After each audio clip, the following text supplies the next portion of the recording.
The phone buzzed against my palm at 2:17 a.m. and the screen lit up with a single line that sliced the dark in half. I'm out. Meet me tomorrow. Same spot. Jay. My wife's breathing stayed soft beside me, one arm flung across my chest like nothing had changed, but the name on the message, J for Jake, the ex she swore was ancient history, felt like a blade sliding between my ribs. I stared at those 8 words until they blurred, until the room smelled only of the sour panic rising in my throat, and I knew the life we'd stitched together over 8 years was already unraveling thread by thread. I didn't wake her. I couldn't. Instead I slipped from the bed, bare feet cold on the hardwood, and padded to the kitchen where the glow of the fridge became my only witness. I opened our banking app with the same thumb that had traced her spine that morning, and the numbers hit me harder than any fist. The joint savings, every overtime shift, every skipped vacation, every dollar meant for the down payment on the little blue house with the wraparound porch was gone. Not drained, not dipped into. Gone. A single transfer at 11:42 p.m., the exact minute I'd been in the shower singing off-key to the radio. $43,000 wired to County Detention Release Fund. Jake's bail. I knew the amount because I'd seen the news last month when they dragged him in for felony possession with intent. I'd even joked with Sarah over breakfast, God, remember when we thought dating a guy like that was edgy? And she'd laughed, eyes bright, saying people never change. Turns out some people do, just not in the direction you pray for. I stood there until the fridge motor clicked off and the silence pressed against my eardrums.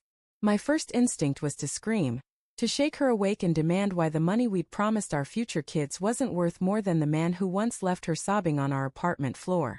But the words jammed behind my teeth. 8 years of choosing her, of swallowing pride, of believing her apologies were the final chapter. Something in me calculated that one explosion would finish us faster than the truth already was. So I closed the app, set the phone face down, and did the only thing that felt like control. I opened a new browser tab and started moving whatever scraps remained. By sunrise I'd emptied the checking, the secondary savings, the emergency credit line she didn't know I'd added last year after the furnace scare. I funneled it all into an account under my name alone, fingers trembling so hard I had to retype the routing number 3 times. I left the joint credit cards active, let her feel the first sting when the gas pump declined, but every safety net we'd woven together I cut loose and nodded to myself. It wasn't revenge, not yet. It was oxygen. I needed to breathe before I decided whether to burn the house down or walk away from the ashes. Sarah padded in at 7, hair tousled, wearing my old Penn State hoodie like any other Saturday. She kissed the back of my neck while I stirred eggs that suddenly tasted like chalk.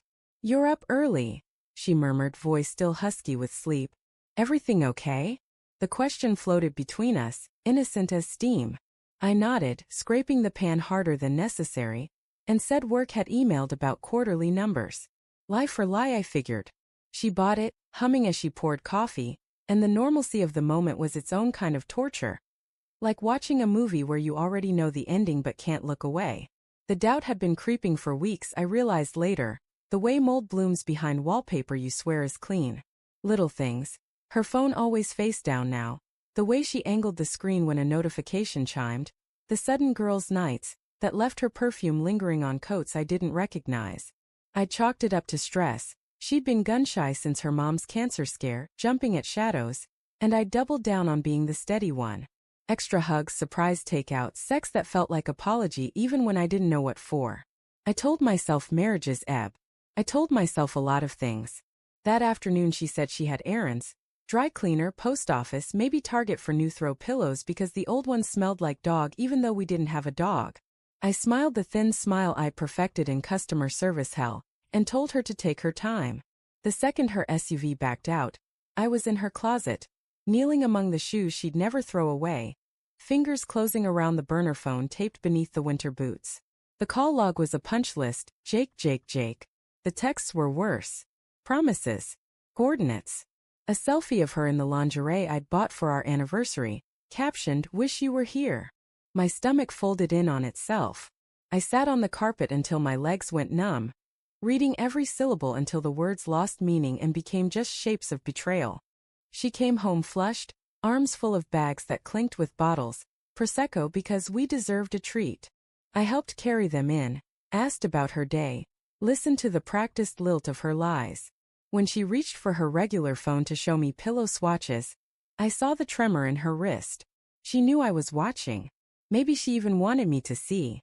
That night we ate Thai on the couch, some rom-com flickering, and she curled into me like a cat that hadn't just shredded the curtains.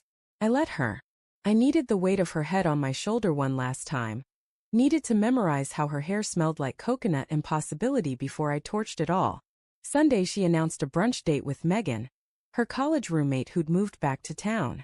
I nodded, said have fun, and the moment the door shut I called the bank again. Closed the last shared card. Transferred the piddly $63 left in joint checking.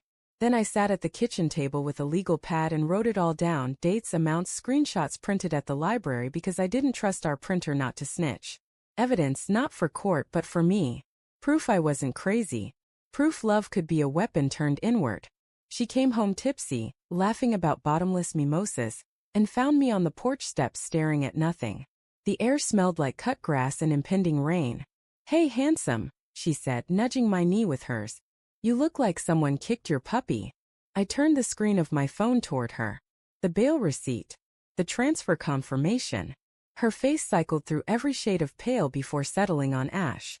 "Ethan," she started, and the sound of my name in that moment was worse than any scream. I didn't yell. I'd promised myself that much. Instead I asked, quiet as snowfall, why the man who once broke her wrist in a drunken rage was worth more than the crib we'd priced last month. She cried, ugly shoulder-shaking sobs that soaked my shirt when she tried to hug me. She said Jake had changed, that county jail scared him straight, that he'd promised to pay us back with his VA disability once the paperwork cleared. She said she panicked when his mom called begging, that she thought she could fix it before I noticed, that she was going to tell me everything tonight. Every excuse tasted like rust in the air between us.